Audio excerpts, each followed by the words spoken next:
যুক্তরাষ্ট্রের president Donald ট্রাম্পের বিস্তৃত বৈশ্বিক বাণিজ্য শুল্ক স্থগিতের আদেশ দিয়েছিলেন দেশটির এক ফেডারেল আদালত। আন্তর্জাতিক বাণিজ্য আদালতের রায়ে বলা হয়, হোয়াইট হাউসের একটি জরুরি আইন প্রেসিডেন্টকে বিশ্বের প্রায় প্রতিটি দেশের উপর এককভাবে শুল্ক আরোপের ক্ষমতা দেয়নি।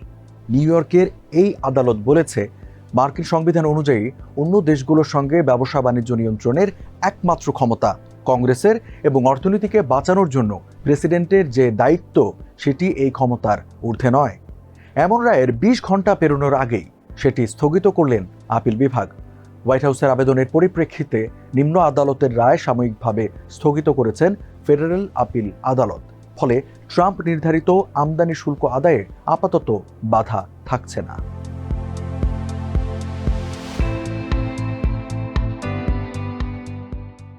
এই রায় দুটি মামলার উপর ভিত্তি করে দেওয়া হয়েছে। ৬৫% পর্যন্ত বিদ্যুৎ সাশ্রয়ী হাইসেন্স এসি, যার ফাস্ট কুলিং মোড দ্রুত ঘর ঠান্ডা করে। হাইসেন্স। একটি মামলা করে নন পার্টিশন লিবার্টি জাস্টিস সেন্টার, অন্য মামলাটি করে আমেরিকার কিছু রাজ্য সরকার। এই দুটি মামলাই ছিল ট্রাম্পের তথাকথিত লিবারেশন ডে শুল্কের বিরুদ্ধে প্রথম বড় আইনি চ্যালেঞ্জ এবং এগুলো আন্তর্জাতিক বাণিজ্য আদালতে যায়। এই আদালত বাণিজ্য বিষয়ক বিষয়ে দেখার বিশেষ ক্ষমতা রাখে। ৩ জন বিচারকের একটি প্যানেল রায় দেয়। International emergency economic powers act IEEPA ১৯৭৭ সালের একটি আইন। এই আইন ট্রাম্প শুল্ক জারির পক্ষে দেখিয়েছিলেন, অথচ এটি তাকে এত ব্যাপক আমদানি শুল্ক বসানোর ক্ষমতা দেয় না। আদালত আরও একটি আলাদা শুল্ক আটকে দিয়েছে, যা ট্রাম্পের প্রশাসন চীন, মেক্সিকো এবং কানাডার উপর চাপিয়েছিল। তবে আদালতকে কিছু নির্দিষ্ট পণ্যের উপর আরোপিত শুল্ক, যেমন গাড়ি, ইস্পাত ও অ্যালুমিনিয়াম নিয়ে কিছু বলতে বলা হয়নি, কারণ সেগুলো অন্য একটি আইনের অধীনে পড়ে।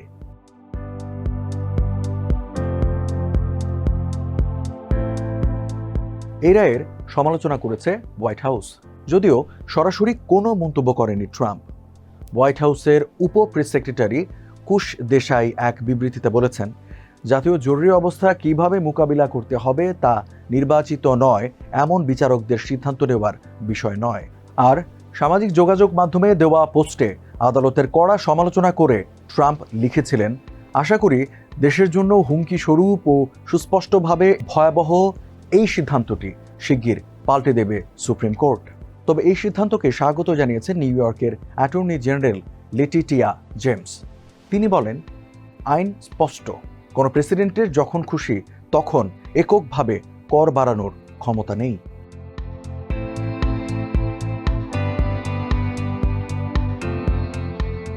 আপাতত আদালত হোয়াইট হাউসকে শুল্ক বন্ধ করার সরাসরি প্রক্রিয়া শেষ করার জন্য 10 দিন সময় দিয়েছে, যদিও কিছু শুল্ক ইতোমধ্যেই স্থগিত করা হয়েছে। অন্যদিকে হোয়াইট হাউস আদালতকে এই আদেশ স্থগিত করার জন্য বলেছে, কারণ তারা এর বিপক্ষে আপিল করবে। এই মামলাটি শেষ পর্যন্ত যুক্তরাষ্ট্রের সর্বোচ্চ আদালত সুপ্রিম কোর্টে যেতে পারে। তবে সেখানে ট্রাম্প হেরে গেলেও তার শুল্ক পরিকল্পনা পুরোপুরি শেষ নাও হতে পারে, কারণ রায়ে বলা হয়েছে বাণিজ্য ভারসাম্যের উদ্বেগ মোকাবিলায় প্রেসিডেন্ট সর্বোচ্চ 15% পর্যন্ত শুল্ক 150 দিনের জন্য আরোপ করতে পারেন, যা হোয়াইট হাউস একটি জরুরি অবস্থা বলে যুক্তি দিয়েছিল। গোল্ডম্যান স্যাক্সের বিশ্লেষকদের মতে, প্রশাসন যদি সেই পথে যায় তবে কয়েক দিনের মধ্যেই সেই নতুন শুল্ক কার্যকর হতে পারে। ট্রাম্প চাইলে তার প্রথম মেয়াদে ব্যবহার করা পুরনো আইনগুলো সাহায্য নিতে পারেন, যেখানে জাতীয় নিরাপত্তা ও অন্যায্য বাণিজ্য নীতির কথা বলা আছে। তবে এই আইনগুলো ব্যবহার করে শুল্ক বসাতে হলে আগে তদন্ত করতে হবে এবং জনগণের মতামত নিতে হবে। গোল্ডম্যান স্যাক্স বলছে, ট্রাম্প 1930 সালের একটি পুরনো বাণিজ্য আইনের ব্যবহার না হওয়া অংশ কাজে লাগাতে পারেন। এই আইন অনুযায়ী যে দেশগুলো যুক্তরাষ্ট্রের সাথে বৈষম্য করে তাদের পণ্য আমদানির ওপর 50% পর্যন্ত শুল্ক বসানোর ক্ষমতা আছে প্রেসিডেন্টের।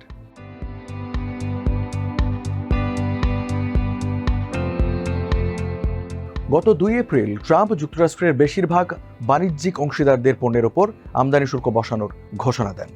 বেশিরভাগ দেশের জন্য 10% হারে একটি সাধারণ শুল্ক ধার্য করা হয়।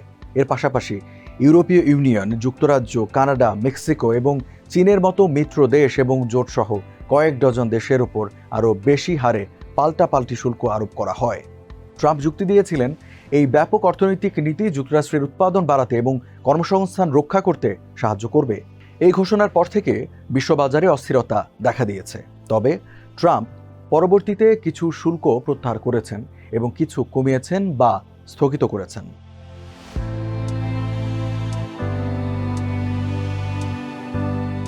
আপাতত কাস্টমস অ্যান্ড বর্ডার প্রোটেকশনের একজন সাবেক শীর্ষ কর্মকর্তা জন লেনার্ড বিবিসিকে বলেছেন, সীমান্তে কোনো পরিবর্তন হবে না এবং শুল্ক এখনও পরিশোধ করতে হবে। তিনি বলেন, হোয়াইট হাউস আপিলে সফল না হলে সিবিপি তখন তার কর্মকর্তাদের অর্থ ফেরত দেওয়ার নির্দেশ দেবে। এই রায় যুক্তরাষ্ট্র ও অন্যান্য দেশের মধ্যে চলমান বাণিজ্য আলোচনা নিয়েও প্রশ্ন তুলেছে। হোয়াইট হাউস আদালতে যুক্তি দিয়েছিল, আদালত শুল্ক বাতিল করলে তাদের আলোচনার অবস্থান দুর্বল হয়ে যাবে। ক্যাপিটাল ইকোনমিক্সের পল অ্যাশওয়ার্থ বলেছেন, এই রায় 90 দিনের মধ্যে দ্রুত বাণিজ্য চুক্তি করার জন্য ট্রাম্প প্রশাসনের প্রচেষ্টাকে স্পষ্টতই এলোমেলো করে দেবে। তিনি ধারণা করছেন, অন্যান্য দেশ অপেক্ষা করবে এবং দেখবে এরপর কি হয়।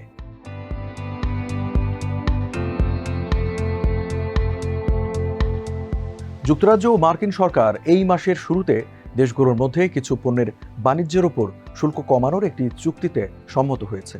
এর মধ্যে ছিল যুক্তরাজ্য থেকে যুক্তরাষ্ট্রে রপ্তানি করা কিছু প্রধান পণ্য, যেমন গাড়ি, ইস্পাত ও অ্যালুমিনিয়ামের ওপর আমদানি শুল্ক কমানো এবং তুলে নেওয়া। চুক্তির সেই অংশটি আদালতের রায়ে প্রভাবিত হয়নি। তবে যুক্তরাজ্যের বেশিরভাগ অন্যান্য পণ্যের উপর যুক্তরাষ্ট্রে প্রবেশের ক্ষেত্রে যে 10% হারে শুল্ক ছিল, তা এখন প্রশ্নের মুখে পড়েছে। সরকারগুলোর মধ্যে চুক্তিটি এখনও বাস্তবায়িত না হওয়ায় রায়ের পরে চুক্তির সেই অংশটি কিভাবে পরিবর্তিত হতে পারে তা এখনও অনিশ্চিত। যুক্তরাজ্য সরকার আদালতের রায়ের বিষয়ে কোনো মন্তব্য করেনি।